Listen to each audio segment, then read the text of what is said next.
దేవుని స్తోత్రం. దేవునికి కృతజ్ఞతాస్తుతులు చెల్లించండి. ఎందుకనంటే దేవుడు నీకు దానం ఇచ్చాడు. దేవుని స్తోత్రం. భార్య దొరికిన వాడికి మేలు దొరుకును. దేవుని స్తోత్రం. మేలు దేవుడు ఇస్తున్నాడు. అంటే భార్యను దేవుని స్తోత్రం, దేవుడు దేనికి ఇచ్చాడంటే దేవుని స్తోత్రం ఆ భర్త కోసమే, పురుషుడి కోసమే దేవుడు భార్యని ఇచ్చాడు. దేవుని స్తోత్రం. కాబట్టి ఏ సుబుద్ధి గల భార్య ఎవరికైతే దేవుడు ఇస్తాడో ఆ పురుషుడు ధన్యుడు అని లేఖనం చెప్తుంది. కాబట్టి గృహము, విత్తములు, పితరులు ఇచ్చిన స్వాస్యము, సుబుద్ధి గల భార్య యెహోవా ఇచ్చిన దానము, ఇవన్నీ దేవుడు నీకు ఇస్తే దేవుని స్తోత్రం.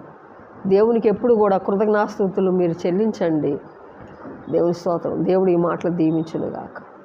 ఆమేన్.